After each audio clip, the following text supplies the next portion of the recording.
Price Lord, மரியே வாழ்க. இன்னைக்கு இன்னொரு முக்கியமான வித்தியாசமான திருஜெபமாலை பற்றி தெரிஞ்சு கொள்ள போகிறோம். திவ்ய நற்கருணையின் ஜெபமாலை, ஹோலி யூக்கரிஸ்டிக் ரோசரி பற்றி தெரிஞ்சு கொள்ள போகிறோம். இதுதான் இந்த ஹோலி யூக்கரிஸ்டிக். நம்ம எல்லாத்துக்குமே தெரியும், எல்லா ஜெபத்தை விட, எல்லா வழிபாட்டு முறைகளை விட எது முதன்மையானதுன்னா திருப்பலி. திருப்பலி கொப்பா எந்த ஜெபமும் கிடையாது. ஃபஸ்ட்டு திருப்பலி தான், ரெண்டாவது ஜெபமாலை. இந்த திருப்பலிக்குன்னே ஒரு ஜெபமாலை வெளியிட்டிருக்காங்க. திருப்பலியில் தான் ஆண்டவர் தினம் தினம் நம்ம கூட இரத்தமும் சதையுமாக பலிபீடத்தில் உயிரோடு வர்றார். வந்து நமக்காக இன்னும் இருக்கிறேன்னு சொல்கிறாரு. ஆனால் நம்ம எத்தனை பேர் நற்கருணையே, திவ்ய நற்கருணையை மரியாதை செலுத்துகிறோம் அப்படின்னா, நிறைய பேருக்கு அசட்டையாக அதுக்குரிய நன்மை தெரியாமல், முதல்ல எல்லாம் கோயிலுக்குள்ளே போகும்போது நான் அந்த நற்கருணை பிழையை பார்க்கும்போது, அந்த பெட்டி பார்க்கும்போது உள்ளே நுழைஞ்சோன்னையே முட்டி போட்டு தான் நம்ம ஆராதிச்சுட்டு போய் அதுக்கப்புறம் உட்காருவோம். இப்போல்லாம் அது தெரியறதே இல்லை. அதுக்கப்புறம் என்னன்னா, நற்கருணை நாவில் தான் வாங்கணும். ஆனால் இப்போ நாவில் வாங்குறதில்ல, கையில் வாங்குகிறோம். ஆனால் அது ஒரு தீர்க்க முடியாத ஒரு கொரோனா காலகட்டத்தில் பரவாயில்ல.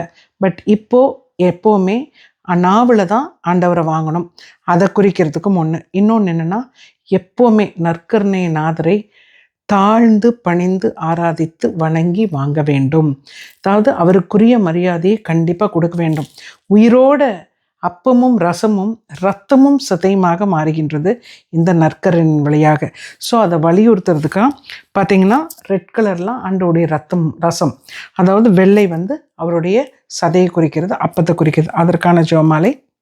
உலகம் முழுவதும் இன்றும் நிறைய இடங்களில் நற்கருணை புதுமைகள் நடந்து கொண்டு தான் இருக்குது. அதாவது லான்சியானோன்ற இடத்துல ஃபாதர் அப்பத்தை ரசத்தை உயர்த்தும் போதும் அப்பம் அப்படியே சதையாக மாறிடுச்சு, ரசம் ரத்தமாக மாறிடுச்சு. இன்றும் ஒவ்வொரு முறையும் 900 வருஷங்களாச்சு, இன்றும் டெஸ்ட் பண்ணால் லெஃப்ட் ஆர்ட்ரிக்கு போகிற வெயின் இங்கே பார்த்தீங்கன்னா இன்னும் உயிரோட லெஃப்ட் சைடில் தான் நம்ம இருதயத்துக்கு போகிற நரம்புகள் இருக்குது, அது இன்னும் துடித்து கொண்டு இருக்கிறது. ஸோ நிறைய இடங்களில் நற்கருணை நாதர் உயிரோடு நான் இருக்கேன்னு சொல்லி காமிச்சுக்கிட்டே இருக்கிறாரு, எவ்வளோ ஆராய்ச்சிகள் பண்ணாலும். அதே மாதிரி சாந்தாராம்னு ஒரு இடத்துல ஒரு அம்மா ஏதோ ஜோசியக்காரவங்க சொன்னாங்கன்னு சொல்லிட்டு நன்மையை கையில் வாங்கிட்டு குடுகுடுன்னு ஓடுறாங்க அவர்கிட்ட கொண்டே கொடுக்கறதுக்கு. அதுக்கப்புறம் அந்த அப்பமானது ரத்தமாக ஒழுகிட்டு போய் டப் டப் டப்புன்னு சத்தம் போட்டு ஒரு பந்தமாக பயந்துட்டு போய் பெட்டிகளை வச்சுக்குது. அதுக்கப்புறம் பார்த்தா நைட்டு டப் டப்புன்னு சத்தம். இந்த அம்மா பயந்துட்டு என்னன்னு பார்க்கும்போது அந்த அம்மா எடுத்த அப்பமானது ஒரு மாதிரி ரத்தமாக அப்படியே கொதன்னு இருந்தது. அப்புறம் பயந்துட்டு போய் ஃபாதர்கிட்ட சொல்லி ஃபாதர் எடுத்துகிட்டு போனாங்க. இன்னும் நம்ம போர்ச்சுகலில் போனோம்னா அந்த அற்புதத்தை பார்க்கலாம். அந்த பேர் சாந்தாராம் அற்புதம்.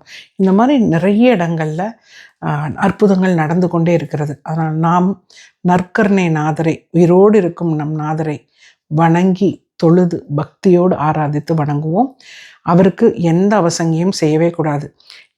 முதல்ல எப்படி இருந்தாலும் பரவாயில்ல, இனி மேற்கொண்டு பக்தியோடு அவருக்கு மிகுந்த மரியாதை கொடுத்து தலை வணங்கி நாவலை வாங்கி அவரை மகிழ்விச்சு படுவோம். God bless you all. மரியே வாழ்க. Mama loves you all.